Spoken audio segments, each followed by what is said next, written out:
I used to naively believe that raising children was all about passing on love.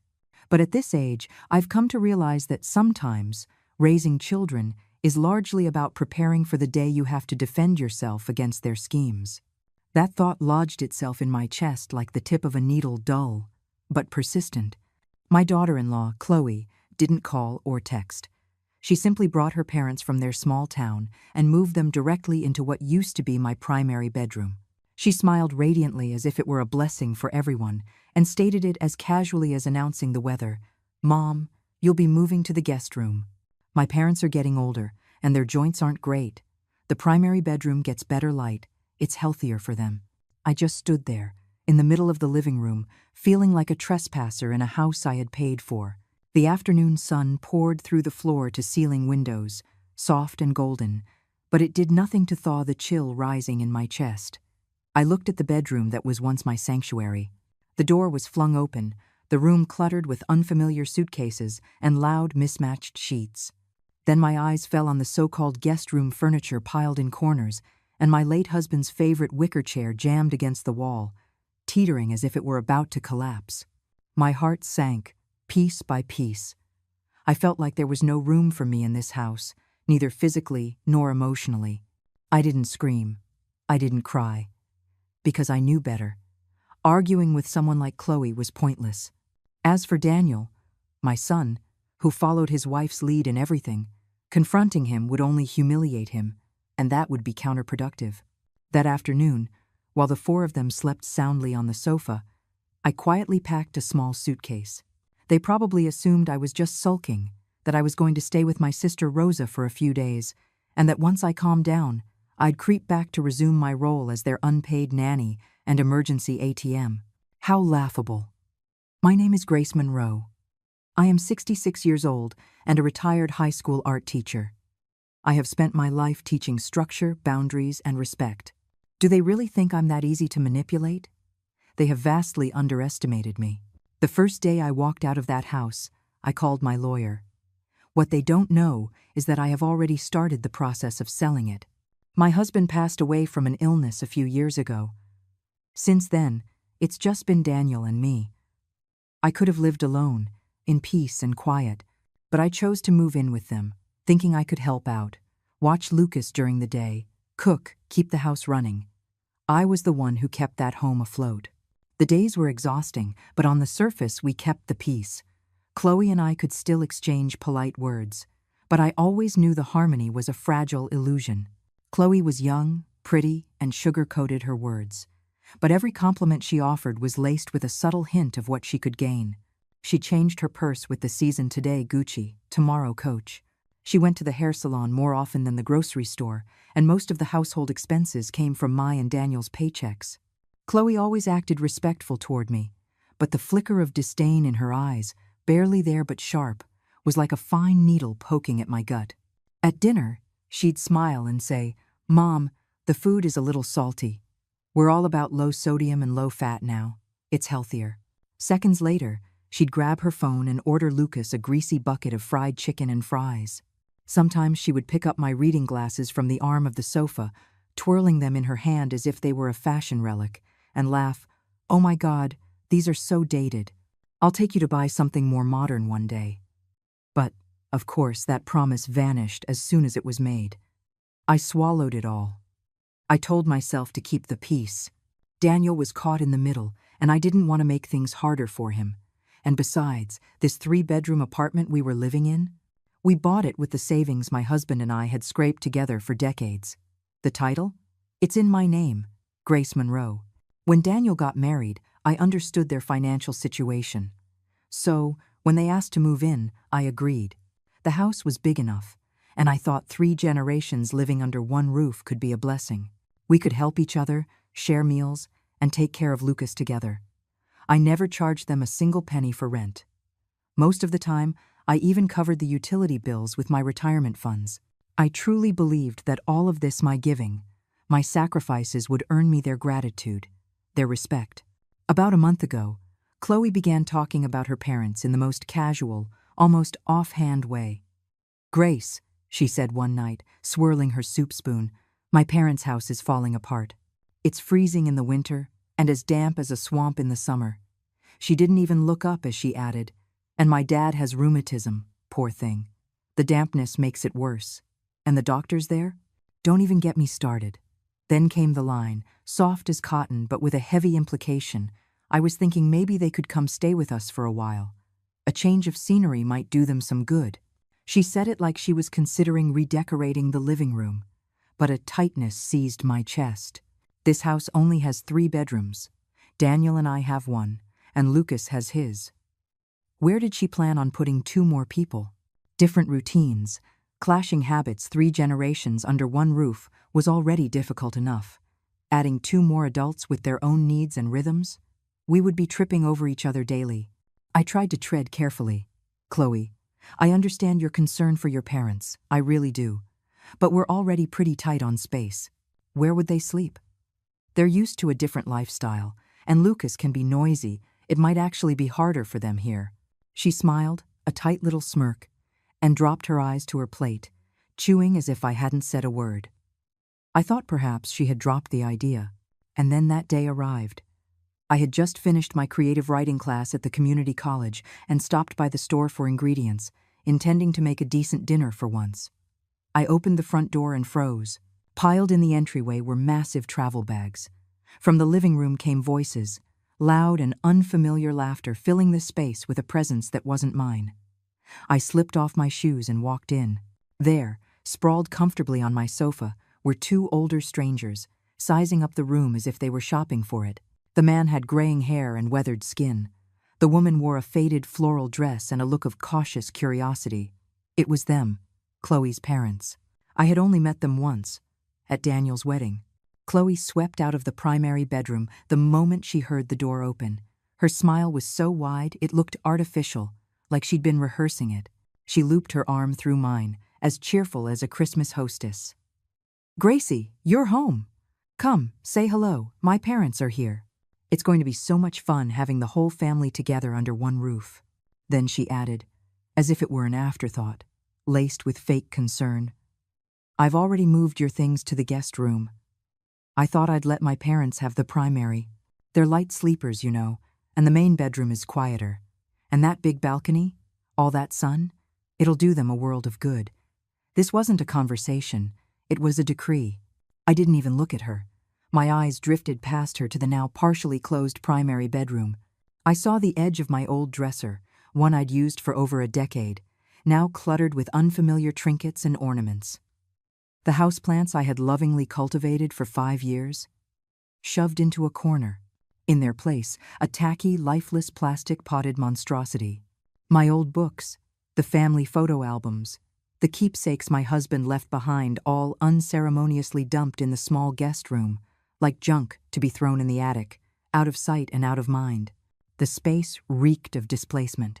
Everything I held dear had been reduced to clutter, discarded, replaced, forgotten.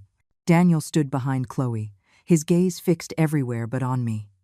He wrung his hands, opened his mouth a couple of times, and finally mumbled, "Mom, Chloe, well, she meant well." Meant well? What kind of twisted kindness pushes someone out of their own room, treats them like a guest in their own home, and does it all with a sweet smile? The chill I felt ran from the soles of my feet to the crown of my head, as if I'd been doused with ice water.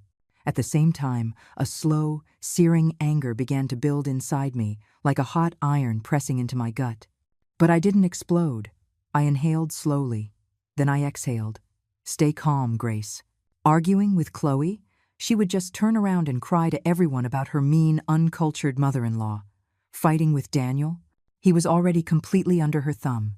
He wouldn't even raise his voice to defend me. It would only make me look pathetic, and I knew that if I went down that road, this house would become a battlefield. And I would be the only casualty. I pulled my arm from hers, looked Chloe straight in the eye, and said, with all the emotion of a weather report, "Understood." Then I turned and walked into the guest room. It felt like the door had become a wall, a solid, silent division between me and the new owners of this house. Outside, I could hear Chloe and her mother laughing, their voices like drills in my ears, gossiping about curtain colors and hanging chairs for the balcony and whether they should plant herbs out there, as if the room had always been theirs, as if I had never been there. Inside, there was chaos. My clothes were thrown messily across the bed. My husband's favorite books were crushed under a pile of wrinkled fabric, their pages bent at the corners.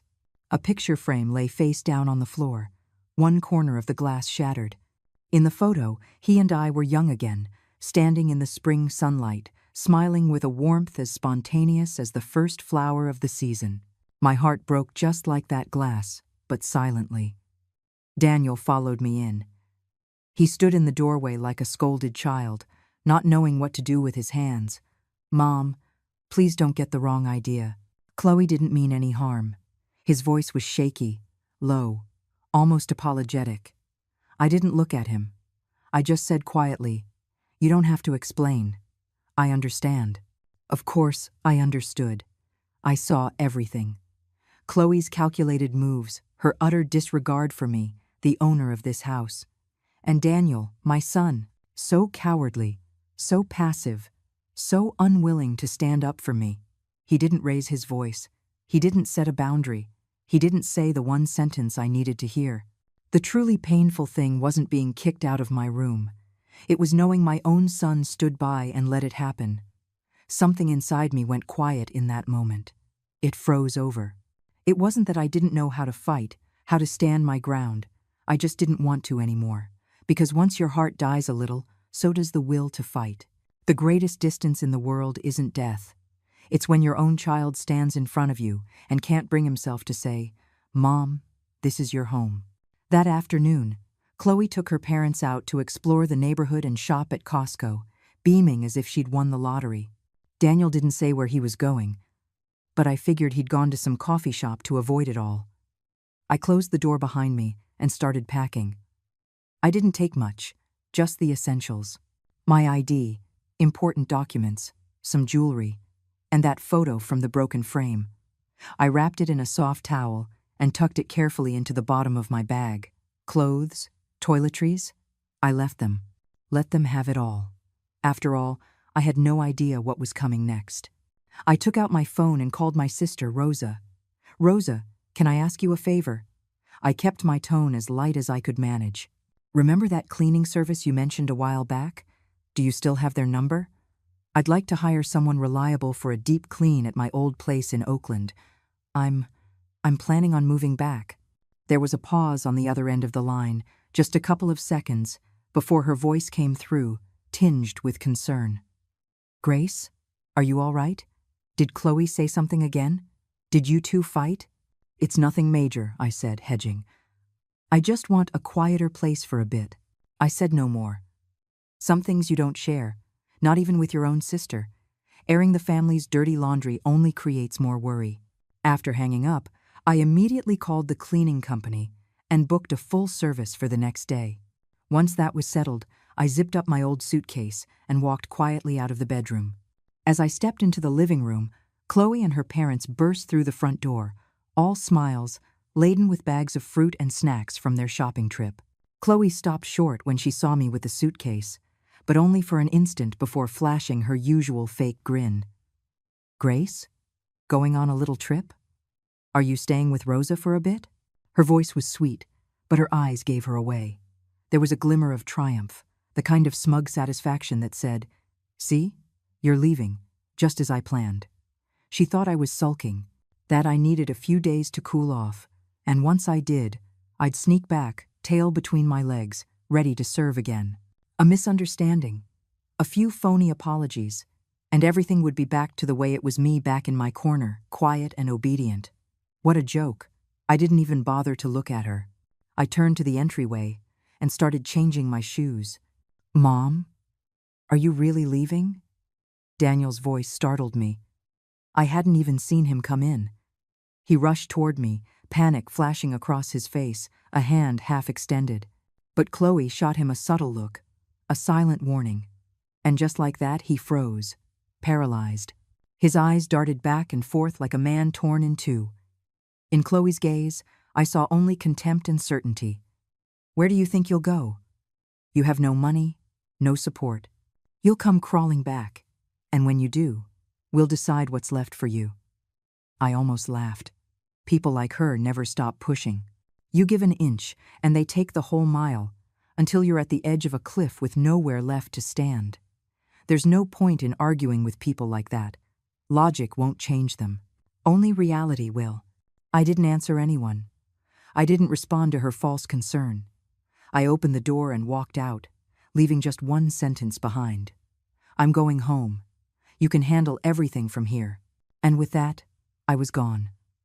The door clicked shut behind me, sealing in Chloe's brittle smile and Daniel's useless panic. Downstairs, the taxi was already waiting. I slid into the back seat and watched the streetlights blur as we pulled away. I didn't feel sad, not even close. What I felt was something strange and light, as if I had finally been freed from a burden I had been carrying for far too long. When your heart has been numb for a long time, there's nothing left to break. There comes a point in life when pain no longer brings tears, only quiet and clarity.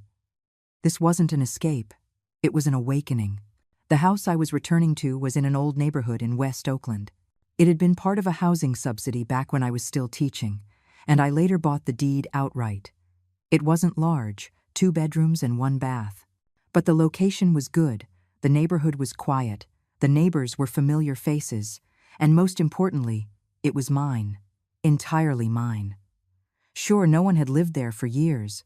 The dust was thick, the air stale with a musty dampness. As soon as I opened the door, the smell of old paper and closed windows hit me like a wall. But I didn't mind. It was still the only place I wanted to be. The next day, the cleaning crew arrived on time. They spent the entire afternoon scrubbing every surface, wiping down every corner, and even vacuuming the dust from the windowsills until everything gleamed. I threw open every window in the house, letting in the sunlight and fresh air, chasing away the years of mildew and shadows that had settled in from disuse. The familiar furniture was still there, waiting quietly in its old spots. The styles were dated, the edges worn, but every scratch and dent held a memory of me and my late husband. This was my real home, a place that belonged to me, and no one could ever kick me out of it. No Chloe with her saccharine smiles.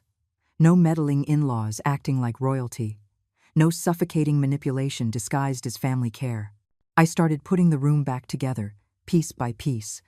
I placed the photo of my husband on the nightstand right where it used to be. The orchid they had discarded, I carefully moved to the sunniest corner of the balcony, and just like that, my life started to feel like my own again. I signed up for an oil painting class at the local community college, something I'd wanted to do for years. I met up with retired friends, morning walks by the lake, coffee dates, conversations about everything and nothing. The air felt fresher, laughter felt genuine, even walking felt easier. At night, I'd make myself a cup of chamomile tea, put on an old movie, or read a few pages from a novel I'd never finished. When I got tired, I'd go to bed early and sleep through the night. The insomnia that had plagued me for years, it vanished. So did the oppressive ache that used to sit on my chest like a stone. During the first few days, Daniel called several times. His voice had the same nervous energy of a schoolboy testing his teacher's patience. "Mom, are you doing okay over there? When do you think you might come back for a visit?" My reply was quiet, but firm as a rock. "I'm fine. This is my home now." He'd push, gently. "But Chloe and we're worried. Are you?" I'd say, because I'm not. Once, twice, 3 times. Eventually, Daniel started to understand. Or maybe Chloe gave him that look. The calls tapered off. Then they became infrequent. Eventually, all that was left were the obligatory holiday texts. "Happy Thanksgiving, Mom." Or the occasional, dry, "How's your health?" I didn't mind. I used to think happiness in old age was about seeing your children happy, that their well-being was your reward. But now I knew true happiness is having money in your pocket, peace in your heart, quiet in your ears, and, most importantly, freedom from people who think they own you. Here, in this little house, my life was still, and the stillness had never felt so good. Chloe, however, was clearly not handling the situation well. Her grand plan had counted on my breakdown. It counted on loneliness, inconvenience, the little headaches of daily life piling up until I came running back to them, willing, desperate, ready to serve again. But a month passed. I didn't return. I didn't complain. I didn't ask for anything. Her trap had been sprung with no prey inside. At first, she sent Daniel to try and coax me back, all soft clouds of concern and guilt. I remained firm, unmoved. Then, finally, she broke. She called me herself. From the first word, I heard it that syrupy, cooing tone she used when she was trying to be sweet. "Grace, we're just a little worried, with you living all alone and everything. Lucas asks about you every day." I answered with a weak, non-committal, and nothing more. There was a pause on the other end, and then her tone shifted, just slightly but enough. A little impatience, barely contained, crept in. "Grace, since my parents moved in, the expenses have just shot up. When you were here, you at least helped out. But now, you're just living there by yourself, all peaceful, and meanwhile, we're over here trying to manage everything on our own."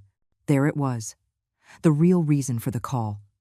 Chloe kept up her routine, her voice soft but sharp as ever. "My dad's leg, The doctor says he needs long-term physical therapy. It's not cheap. And Lucas's music lessons, his teacher wants the new semester's tuition by next week. Things are just really tight at home right now." I listened, my lips curving into a faint smile. She was circling carefully, but the target was obvious. Money. My voice came out serene. "Really? Then I guess it's time for you two to sit down and work out a proper budget." Silence. Chloe clearly didn't expect that response. She choked on her next words, her tone hardening. "No, Grace, you have a good retirement fund, right? Maybe just for now you could help us out a little. We're family after all. We should look out for each other." "Family." I repeated the word slowly, letting the irony hang in the air. "The day your parents moved in, who was it that kicked me out of the primary bedroom? Who stuffed my things into a storage room and said with a smile, 'The primary bedroom is better for the elderly'? Funny how no one mentioned, 'We're family' then. I wasn't going to dance around it anymore. I laid it all out, plain and simple. Chloe, my pension is the result of a lifetime of hard work and sacrifice. It is for me. Me alone. You two had the nerve to move your parents into my house behind my back, so you own that. You made the decision. You live with the consequences. But don't expect me to foot the bill." Before she could say another word, I hung up. I let out a long breath. To them, I wasn't a mother anymore. I was a bottomless ATM. Always accessible, always gracious, always expected to dispense with a smile. Well, this machine was officially out of service for everyone but me. And when sweet words failed, Chloe did what she did best. She changed tactics. She started pulling strings behind the scenes. A few days later, I received a string of phone calls, one after another, all from so-called relatives. First came Daniel's aunt, all sanctimonious and dramatic the moment I answered. "Grace, what's gotten into you? I heard you stormed out. What do you think you're doing, living alone at your age? Daniel and Chloe are doing their best. You're the mother. You should be more tolerant. Don't stoop to arguing with your daughter-in-law." Then came my niece, Anna. Her tone was softer, more cautious. "Aunt Grace, Daniel told me what happened. Chloe might have made some mistakes, but don't take it so hard, okay? Your family. Just talk things out. We're just worried about you living alone." Nice words. But the message was the same. I was being difficult, petty, maybe even selfish. At first, I felt a familiar tight knot in my chest. Then I started to laugh, quietly and bitterly. They had all been fed Chloe's version of the story. Not one of them asked what had actually happened. They didn't want the truth. They just wanted the mother to do what mothers are expected to do. Swallow her pride, let it go, and come crawling back. I didn't bother arguing. To the ones who seemed genuinely concerned, I simply said, "Thank you for asking. I'm fine. I just needed my own space." But for those who were clearly reading from Chloe's script, I didn't hold back. "She's having a hard time? You think I had it easy? She wanted to take care of her parents, fine, but she used my house to do it. She moved them into my room. And now she wants my money, too? If you think she's such a saint, go ahead and pay her bills. My money didn't fall from the sky. After a few more calls like that, the chorus of peacemakers started to fade. It seemed Chloe's little PR campaign had backfired. But the whole episode reminded me of something important. I could no longer afford to be reactive. Words have weight, especially when they're twisted and spoken behind your back. If Chloe decided to play dirty, she could easily poison more ears and rewrite the story until I looked like the villain. And I was not about to let that happen. I needed to move. Strategically, proactively. So I started preparing quietly, methodically, one piece at a time. First, I pulled out my old phone and went through months of text messages from Chloe. Message after message, the same theme repeated itself. Subtle complaints about my lack of generosity, gentle hints that I should pay for this or cover that. I took screenshots of every single one. I saved them in a folder, labeled them, filed them away. Then, I called an old neighbor from the block where my Berkeley house was. We chatted for a bit, and I asked casually, "It must be pretty lively at the house since I moved out, huh? Lot of action over there lately?" He didn't even hesitate. Lowering his voice to a neighborhood gossip whisper, he told me everything. Apparently, Chloe had a habit of complaining about me publicly, right out in front of the building, to anyone who would listen. "She's still holding on to that house," she'd say. "It's going to be ours sooner or later anyway." She seemed to forget the golden rule of nosy neighbors. Someone is always recording. It didn't take long for a few voice clips to land in my inbox. Her tone, her words, crystal clear. I also called an old friend, a retired family law attorney. She'd handled enough elder abuse and financial exploitation cases to know the landscape. I told her I wasn't planning on taking it to court, at least not yet. I just needed to understand my rights, my leverage. I needed clarity in my head and cards in my hand.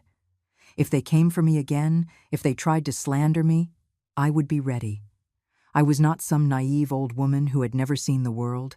By the beginning of the second month, things started to unravel, just as I expected. Without their live-in housekeeper and 24-hour open bank account, Daniel and Chloe's carefully curated life began to fall apart. The bills piled up. I wasn't there to quietly pick up the slack anymore. Chloe kept spending as if nothing had changed: designer bags, spa appointments, private sessions with her personal trainer, and having her parents under the same roof. It wasn't the boon she imagined. The old couple was strict and set in their ways. They ate bland food, went to bed early, and had little tolerance for her lifestyle. Chloe liked to blast reality television late into the night. Her father would get up at dawn, stomping loudly down the hall. The tension mounted quickly. She started lashing out, complaining their food tasted like hospital food, rolling her eyes at their constant lectures about wastefulness, the bags, the Botox, the takeout. At first, she bit her tongue. Then she stopped pretending altogether. "Are they here to visit or just to drive me insane?" she snapped one night, loud enough for the neighbors to hear. She even started picking fights with Daniel, screaming that she was trapped in a psych ward and about to lose it. And Daniel? He was crumbling under the pressure. Until one night, there was a knock on my door. I opened it to find my son looking like a ghost, dark circles under his eyes, hair matted, his shirt as wrinkled as a used napkin. I let him in. He collapsed onto the sofa like someone who hadn't sat down in days. His eyes were red. His voice trembled. "Mom, I can't take it anymore." He spilled everything: Chloe's temper, her impossible parents, the money problems, the stress, the insomnia. And finally, in a broken voice that almost shattered my heart, he pleaded, "Could you just come back? Just to help for a little while? Or maybe just lend us some money? Anything. We're falling apart." For a fleeting moment, something ancient stirred in me, a flicker of maternal instinct. He was still my son. I had raised him, loved him, believed in him. But that flicker didn't last. It was snuffed out by a deeper, colder pain. Disappointment. I poured him a glass of water and waited for him to drink it. Then I spoke, my voice low but firm. "Daniel, this is the life you chose.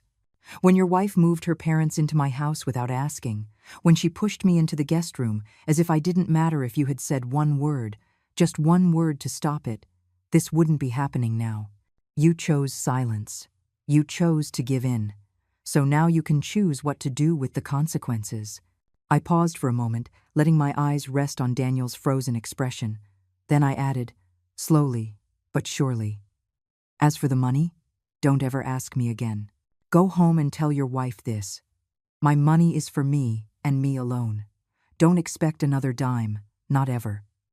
Daniel's lips trembled, as if he wanted to argue, to plead, maybe to protest. But the words wouldn't come. He just sat there, head bowed, like a man who'd lost everything on a bad bet. I knew my words cut deep, but some things have to be said sharp, clear, and without apology. Compassion, in the wrong hands, is a disease, especially when it's given to people who see you as a bottomless well, who only come around to draw more from you, who see every act of kindness not as grace, but as an obligation. The more you give, the more they take, until there's nothing left of you but dust and silence. Daniel needed to wake up. I closed the door behind him and stood there for a while, my back against the wood, letting out a long, slow breath. Yes, my chest felt heavy, but beneath that weight was something else. Something firm, something fierce. Clarity and resolve. For the first time in a long time, I knew exactly what I had to do, not for them, but for me. I picked up the phone and dialed a number I knew by heart. Hello, Tom. It's Grace. About what we discussed last time? I've made up my mind. I want to move forward with revising the will. There was a pause on the other end. I could hear his hesitation, the careful pause of a man weighing his words. Are you sure, Grace? I know you've been on the fence. Daniel is your only son, after all. My answer was swift, clear, unwavering. I've made my decision. There are some people, and some mistakes, that are not worth waiting for. Tom didn't argue. His voice immediately shifted to a professional tone. He walked me through the legal steps of amending my will, the documents I needed to prepare, and the wording that would make it ironclad. After I hung up, I sat on my couch in the warm, quiet light of my Oakland apartment and stared around the room for a long time. Everything around me was simple, but it was mine, and what I owned was not nothing. 2 houses. One was this modest but well-located apartment in Oakland, worth over $300,000.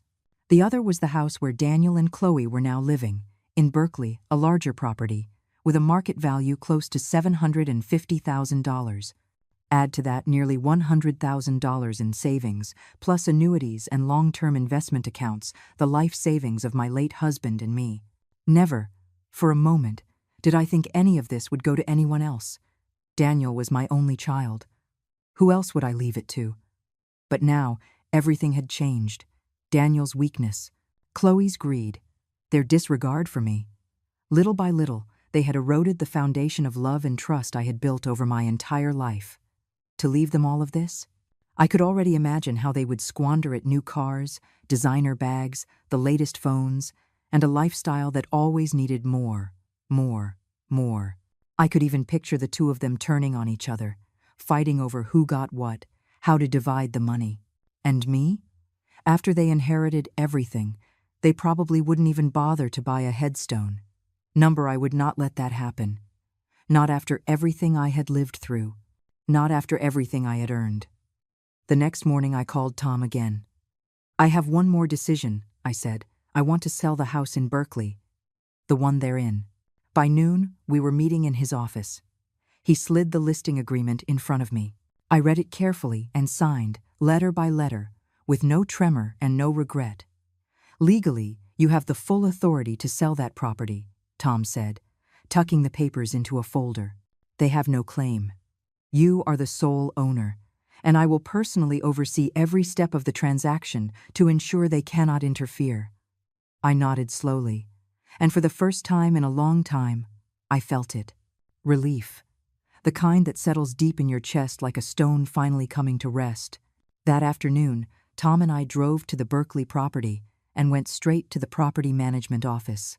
I'm here to get the spare keys, I told the manager calmly, handing over my ID, a copy of the deed, and an official letter from Tom. And I'd like to remove Daniel Monroe and Chloe Monroe from the list of registered occupants. The manager looked over the documents, raising an eyebrow slightly. Do they know you're selling the house? I gave him a faint smile. They will. Very soon. Telling them would have been a courtesy. Not telling them, that was my right. That evening, I contacted a reputable local real estate agency and listed the house at a fair market price. The agent they sent was a sharp, no-nonsense woman who worked fast.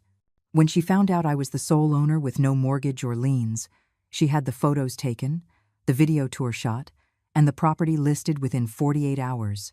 It was all handled with precision. This place won't stay on the market for more than a month, she said with a confident nod. I want it gone fast. No loose ends, I told her. She grinned. Owners like you are my favorite.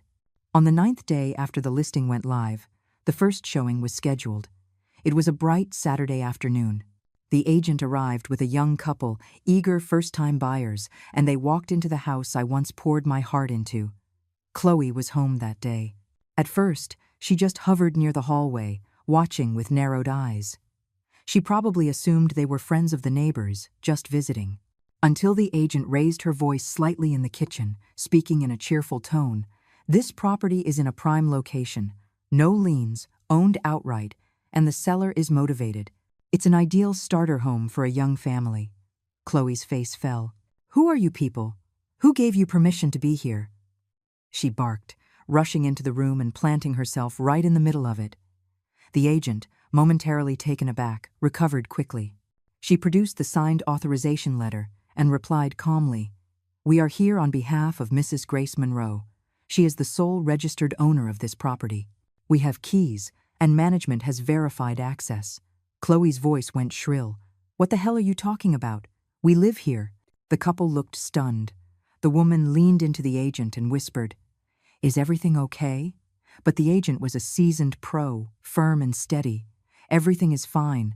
The title is clean. There's no lease or tenant holdover. This is a standard showing. Chloe's complexion shifted like a storm pale, then flushed, then green with rage. She whipped out her phone and started dialing furiously, no doubt calling Daniel. Meanwhile, curious neighbors began to peer out from their balconies and doorways. The news had spread like wildfire in that community, and now the rumors were being confirmed. Is Grace really selling the house? The next afternoon, the call came from Daniel. His voice was tight with panic. Mom, is this some kind of misunderstanding? Are you seriously selling the house? There is no misunderstanding, I replied, my voice light as air. But we're still living here. You can't just at least think it over? What about Lucas? Your grandson is growing up here. You said it yourselves it was temporary, I said calmly. So stay until closing, and be out. I'm already in the second round of negotiations. You should start looking. There was a long silence.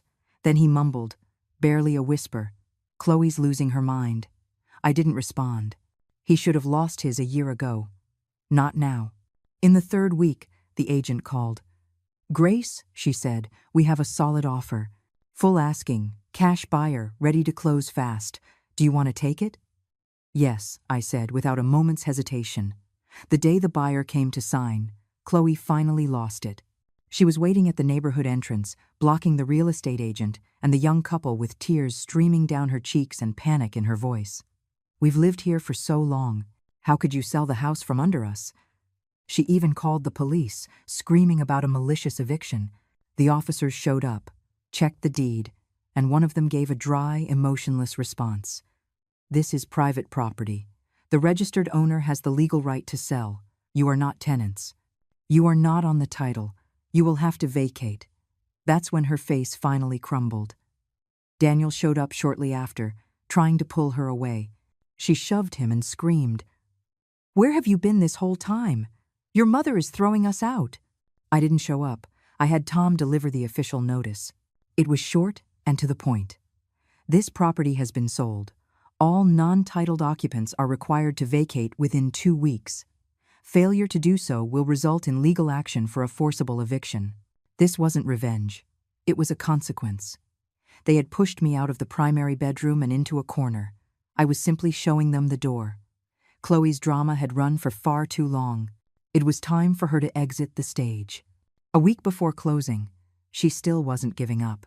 She showed up at my door with Daniel. It was a crisp, bright morning. When I opened the door, I found them there at the bottom of my steps. Daniel, looking haggard, Chloe hiding behind huge sunglasses, her lips pressed into a thin line. "Mom, can we talk?" Daniel asked softly, like a child waiting to be scolded. I didn't invite them in.